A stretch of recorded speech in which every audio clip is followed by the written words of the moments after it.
always your number one. SM Radio Station. Love Radio. Isang masugid na tagahanga ni Nicole Yala, Chris Chuper. Kasama ang nag-iisang die-hard fan ni Chris Chuper, Nicole Yala. Mula sa Mahiwagang Burnay, ang kwento.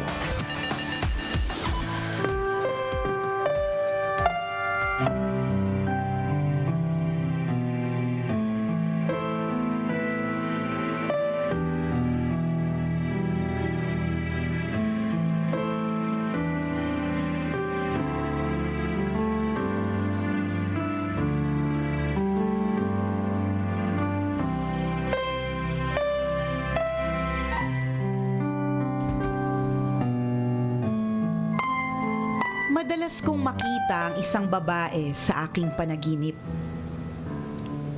Nakasuot siya ng bestida, medyo maliit pero mahaba ang buhok. Hindi ko maintindihan pero kahit saang bahay ako matulog, napapanaginipan ko siya. Kwento ng lola ko na nagpalaki sa akin, ang tunay ko raw na ina ay nakatira sa Makati. Nagtatrabaho daw ito sa isang bar kung saan sila nagkakilala ng tatay ko. Isang araw umuwi daw ang tatay ko na may kasamang babae. Buntis daw ito at nasa kabuwanan na. Tanggap naman ni na lolo at lola ang babae ni Papa.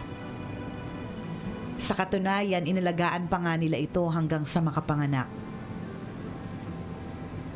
Pero 10 araw matapos na maipanganak ako, nagpaalam ang babae na uuwi daw muna para kumuha ng damit. Matapos nito, ay hindi na muling nagpakita pa ang babae. Simula noon, sina lolo at lola na ang tumayong mga magulang ko. Hindi naman ako naghanap ng aruga ng tunay na ina.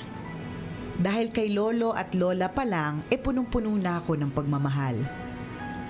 Mahal na mahal din ako ng mga tiyuhin at tiyahin ko na itinuring na rin akong parang sarili nilang anak. Nang magkaisip ako ay saka na lamang pumasok sa eksena ang babae sa aking panaginip. Halos gabi-gabi ay napapaginaginipan ko siya. Pero bukod sa panaginip, minsan nakikita ko rin yung babae kahit hindi ako natutulog.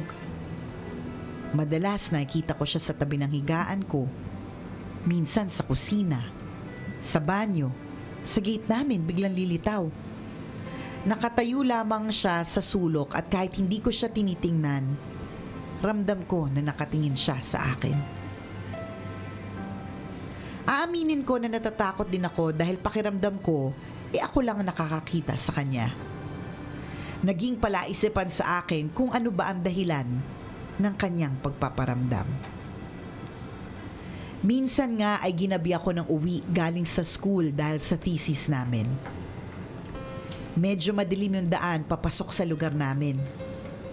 Madalas mabalita na may mga hold-upper na nambibiktima doon at mga adik na pinagtitripan ang mga dumadaan. Dahil gusto ko nang makauwi, nilakasan ko ang loob ko at dumaan ako doon ng mag-isa. Binilisan ko na lang ang lakad para makauwi agad. Maya-maya, may 2 lalaki na naramdaman kong sumusunod sa akin. Narinig kong nagbubulungan sila na kukunin daw ang bag ko. Mas binilisan ko pa ang lakad nang makarating ako sa may bakanteng lote. Bumungad sa akin ang isang babaeng nakatayo. Siya yung babae sa panaginip ko. Akala ko, ako lang ang nakakita sa kanya. Pagdating ng kasunod kong mga lalaki, bigla na lang silang kumaripas ng takbo dahil nakita rin nila yung misteryosang babae. Bakas ang takot sa kanilang mukha. Nang makalayo na ang mga lalaki, ay nawala na din ang babae. Laking pasasalamat ko dahil nakauwi naman ako ng ligtas. ikinuwento ko agad sa lola ko ang nangyari. Dinescribe ko sa kanya ang itsura ng babae. Ang sabi niya, baka daw nanay ko yung nagpapakita sa akin. Baka daw sumakabilang buhay na ito at naging misyon na ang bantayan ako. Hanggang ngayon na nagtatrabaho na ako, madalas pa ding magpakita ang babaeng ito. Minsan, magigising na lang ako na magka face-to-face kami. Katakot naman yun. Na-imagine ko bigla. Imagine ko. Ipagilat lang mata mo. Oo. Face to face kayo. Baka nga minsan nose to nose pa kayo Oo eh. nga eh. Sabi mo yung pagdilat mo. Oo. Halos nasanay na nga ako sa pagpaparamdam niya. Minsan pa nga, may nawawalis ako na mahabang buhok sa kwarto kahit short hair naman kami ng lola ko. Weird mang sabihin, pero naging parte na ng buhay ko ang babae sa panaginip ko. Ngayon ay 28 years old na ako, pero wala pa ring tiyak na balita tungkol sa sinapit ng tunay kong ina. Kung siya man ang babae sa panaginip ko, hindi ko siya pipigilan na laging dalawin ako kung ito ang magpapatahimik ng kanyang puso. Ako po si Lala, isang tambalanista ng Laguna, at ito ang aking kwento.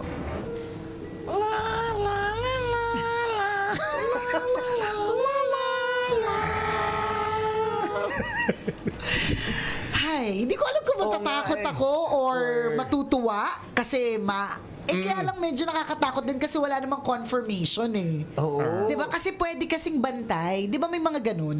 Posibleng guardian angel pero nag-dwell siya sa paniniwala Na ito ay yung nanay niya. Well, if it gives you peace with it, wow. Wow. Game. Yun na. Panghawakan mo na lang yun. Kasi kung lagi nagpapakita, lagi nandyan.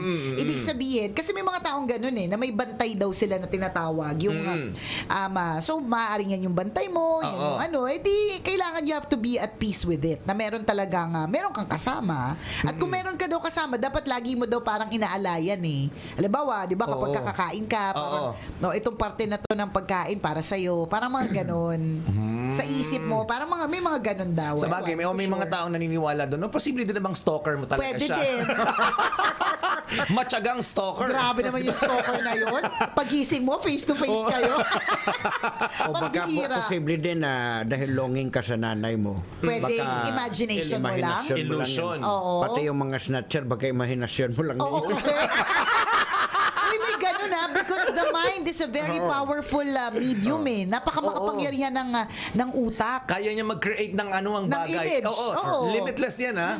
Ang takbo ng utak natin kayang maglakbay at mag-create ng Maraming mga entity, bagay-bagay. kung ano-ano man. Correct, yan. correct. So, ayaw naman namin sabihin na yun. Basta Pero hindi namin pwede alam. mo tingnan Pero yung pwede angulo. din. I-consider yung angulo na yun. Baka mamaya nag-create ka din ng... Oo. So, kailangan ito professional help ba? Kailangan Posible. ba tangin yung mag-professional help na agad? Feeling ko wala namang mali doon pag nagdano. Kasi At wala may din mga- namang masama. Walang masama. May mga questions kasi na dapat masagot na hindi nasasagot eh. Oo. Kasi kami, haka lang naman yung amin. Lalo pa hindi naman tayo close. So, kung kanik-kanik lang yung mga sasabihin namin. So, and it's not bad Kasi Oo. minsan, iniisip natin kagad na kapag we seek professional help, may iniisip na kagad natin, baliw, Oo. may mali sa atin, ganun. Hindi. Kailangan lang natin ng kaliwanagan. Kaya nga din sila nag-aral at nagpakadalubhasa Totoo para yan. dyan. Parang pa kunyari, may nararamdaman kang hindi maganda sa katawan mo. Di ba, saan ka ba pumupunta? Sa mga Doktor. professional. Oo. Di ba? So, Correct. kasi alam natin na may maitutulong sila sa atin. Pwede din. So,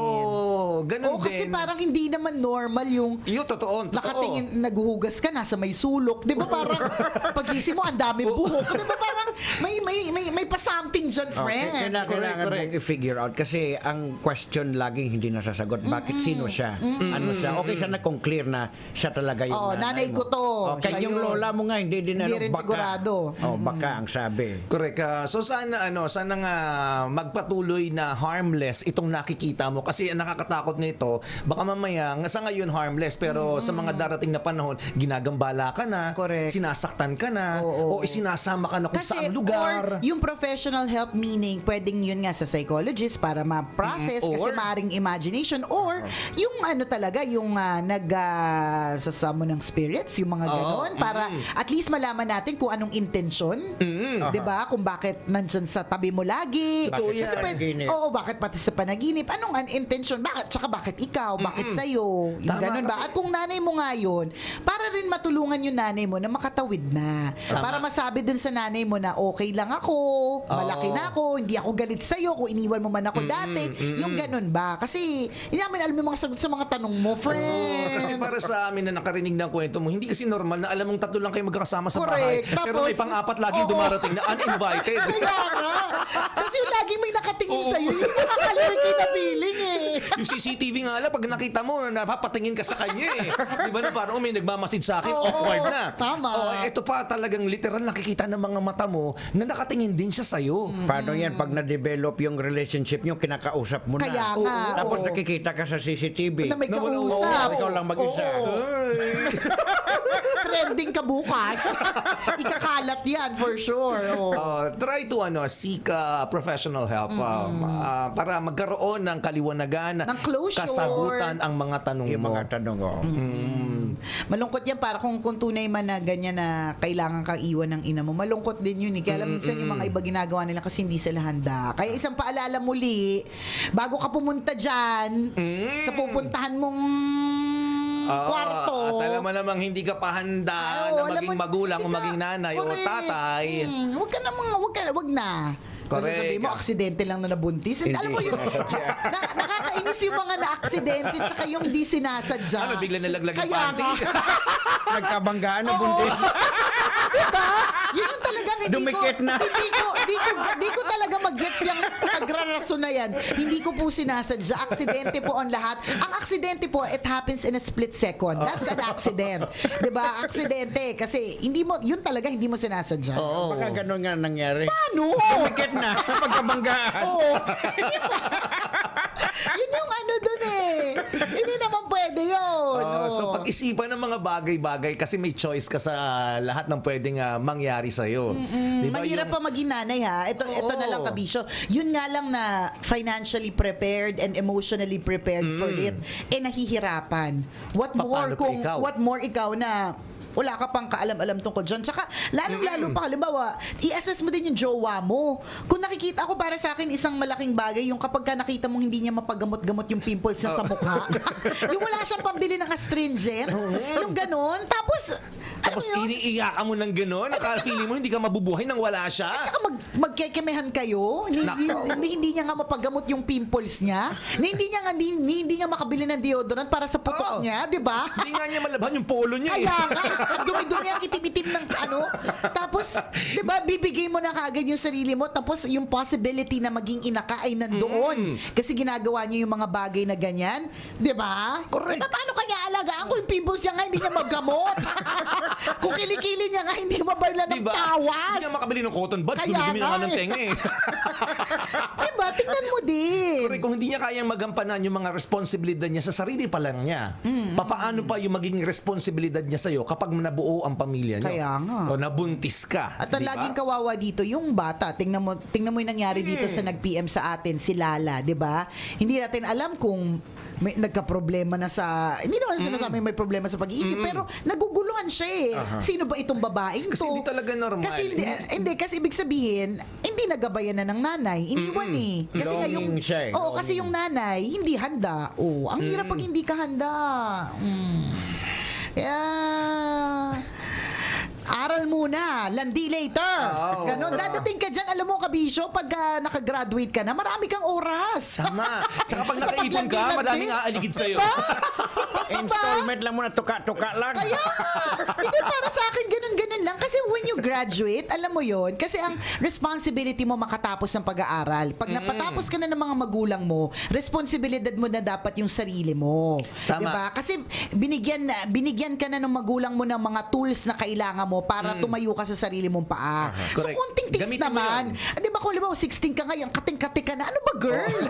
Kunting tiis naman, alam mo. you have Maya't-maya all kayo the nagayayaan ng jowa mo. Kaya Tara na. nga eh. 16 years old pa lang kayo. 16 lang kayo, you have all the time in the world when you graduate, 'di ba? Madaming oras, pwede pa. Huwag na magmadali. mamadali.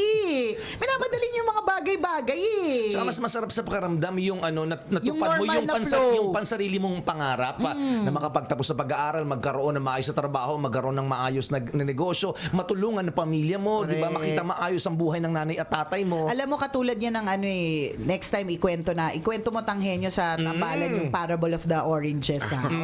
Yung ang sinasabi dun sa parabulo na yun, mga kabisyo, na para matulungan mo yung sarili mo, kailangan mong tulungan yung mas nakatataas sa'yo. So kung ikaw, kabisyo, ay isang estudyante, 16 years old, 17, 18, ganyan, para matulungan mo yung sarili mo, kailangan tulungan mo muna yung nanay mo. Diba? Correct. Kasi kayo din naman na makikinabang. Oo, kasi pag tinulungan mo yung nanay mo by studying well, 'di ba? Sa'yo din ang bagsak noon eh, 'di ba? Maganda yung grades mo, diretso yung daan mo, hindi ka ma-didiskarel. Hindi natin sinasabi na yung mga na-diskarel masasamang tao kayo, 'di ba? At masama na yung buhay ninyo, wala na kayong pag-asa. Wala Hindi naman ganon. nagsasabing ganon. Wala Huwag nagsasabing kayong ano ganon. dyan. Baka defensive mode kayo eh. Kasi maraming ganyan. Kasi hindi naman 'di ba? Hindi naman nagkamali. And it just has to happen kasi kailangan nyo rin matutunan yon. Hindi namin sinasabi na gano'n. Kaya lang, kung pwede naman na dumaan tayo dun sa tama, di ba? Parang at 10 years old, ito lang ang ginagawa mo dapat. At 15, ganito. 16 to 20, nag-aaral. Ganon. Huwag kang magmadali agad. Nanay, 16 to 20, huwag agad. Tama. Although naiintindihan ko yung mga iba kasi ng mga maaga na nagkaroon ng mga anak, sobrang parang tropa nila yung mga anak nila, parang kapatid, 'di ba? Yung kapag ka nagkaroon ng PTA meeting, hindi sila pagkakamalang granny, 'di ba? Kasi parang tropa lang eh, Oo. 'di ba? Tayo partner. Kita ang difference, di ba? May good side din naman pala. 'Di ba? Natin may downside, kita agad difference. So, ba't kasama mo ba't yung lola mo? Wala ba yung mommy mo? Why is your granny here? 'Di ba? So, meron namang good side of being a mom early. Pero mas maganda din, wag naman sobrang early. Hopefully, 'di ba? Wag naman sanang early. Ang gusto lang talaga nating bigyan ng emphasis dito, yung kung hindi ka handa. Kung hindi Yung ka handa. Kasi, Responsibilidad. kasi kung hindi ka handa sa mga responsibilities, ang mag-suffer, hindi lang kayong mag-asawa o kayong magjowa, Ikaw kundi din yung anak nyo mismo. Anak, grabe. Oo. Diba? Paano kung wala kang pambili ng mga... Oo, hindi mo tapos social media pa, makikita mo na yung mga nanay, ganito yung mga ganito yung mga binibigay para sa mga anak Oo, nila. kasi ikaw wala kang ma-provide. Wala kang ma-provide. Kasi nga hindi ka handa. O di makakaramdam ka na naman ng ng insecurity. Eh di, Tama. ayun na. Diba? Babalik tayo Mahal sa kasalanan ng social media. Diba? Tsaka mahirap ngayon na maging magulang kasi like ngayon, tumataas ang kaso ng mga teenagers na nagpapatiwakal na suicide. Tingnan mo yan. So kinakailangan talaga Bantayan, tutukan. Oo. correct. Di ba? Nako. So kung hindi ka mahanda maging isang magulang, wag ka munang gumawa ng mga bagay-bagay na magiging dahilan para maging magulang ka ng maaga. Tama. Lala, sana yung advice namin to seek help. Yan. Sana pakinggan mo. Yan. Para din naman ito sa ikatatahimik ng iyong puso. Pero kung tahimik ka naman dyan sa sa sitwasyon na ganyan, happy ka naman na parang may nakabantay sa'yo. Oo, Eh, di, okay. harmonious naman Oo, yung relationship relationship ninyo. Hindi ka naman namin napipilitin, di ba? Ang hindi sa ka amin namin husgahan, sige Oo. lang. Ang sa amin lang, gusto lang namin maging okay ka. Yun Nakakatakot yun. minsan naisip ko lang, pumunta siya dito. Oo, di ba? Ako pintambalan sa inyo sa Laguna, si Lala. Tapos- By the way, kasama ko po pala. Ay, pinapapasok.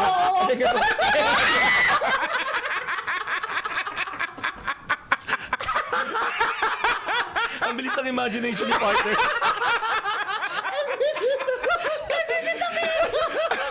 Sasabihin ni Lala, by the way, gusto nga pala niya magpa-picture sa inyo. Diba? Tapos yung magpapapicture siya, sabi niya, Oo. 1, 2, 3. Tapos sasabihan niya pa, smile po. Uy. Akbay po kayo. Kay Nicole. Diba? Diba? Alam mo yun, posible. Oo, di ba? Maaring, ayaw naman nating dumating doon sa ganung point. Kasi Correct. pag ganyan, hindi ka naman syempre ayaw naman nating husgahan. Pero yung mga tao, medyo matatakot din naman na, O kaya? bawa, may kasama kang, di ba? Kaibigan Hindi ka na lagi. namin nakikita. Oo. Kunyari, pag sumakay ka ng jeep, huwag niyo pong daganan yung Oo, yung tabi ko. mama, Yung mama ko. mama ko po naipit. Yung mama ko po nagagalit na masama po ang tingin sa inyo. Di ba nakakatakot? Oh, so, I think you should seek professional help. Yun talaga yung Kasi advice namin. nag-i-exist naman talaga, di ba, sa mga bata, may tinatawag silang mga imaginary friends. Baka sa'yo nadala mo sa pagtanda. Hanggang pagtanda. mo. Oh, dapat hindi na. Kasi dapat it stops there, di ba? Nang parang pagbata ka. Eventually, when you're older, dapat yung mga friends are not imaginary anymore. Kasi di ba minsan, nag-create tayo ng imaginary friends, lalo ba wala tayong friends. Wala tayong masyadong kausap. So, ka-create tayo. Pero eventually, dapat pag tumatanda ka, Oo, hindi na sociable ka ganun. na. Oo, nakakatakot din yung biglang pagbukas mo ng pinto, nag-uusap kayong dalawa, pero wala kang kausap. oo No? nga. Kasi namin, sabi nung lola mo, Lala, kakain na. Naglalaro pa po kami, wait lang po. Uy, napanood mo na yung It Too? Hindi pa. Katakot. Mahaba siya. Nakakapraning. Medyo ang weird. Pero ano, Hindi worth naman- it hindi naman. Mukha ng clown na may mga Oo, yung madaming ngipin. Hindi naman naatakin si Tanghenyo pag pinanood. Hindi naman ganun level yung takot. May mga takot. Basta ang weird. Basta may mga weird. Basta pero nakakatakot siya. Ma-achieve niya. Tsaka ano siya, ending siya. Ibig sabihin, Okay. oo. Wala nang kasunod. Feeling ko, oo, parang wala siyang kasunod. Yung It Too. Anyways, Lala, thank you for sharing your story with us. At kung ikaw, Kabisyo, meron ka ring nakakalurky na kwento, pwede nyo kaming i-email. Send your stories at mahiwagangburnaystory@gmail.com. Kahit anong kwento po yan, mga kabisyo, malay mo, kwento mo na ang ating pag-uusapan sa mga susunod na araw. Kaya send na. Gotta go, mga Kabisyo. Enjoy the rest of your day. Muli ako po si Nicole Liala. At ako naman si Cambio Kengres Chuper. Na nagpapaalala, Walang matatag na relasyon sa malanding may determinasyon. Yun! Ang programang Walang Problema, Hey Tambala Na, ay hatid sa inyo na Where's your number one SM radio station? Love Radio.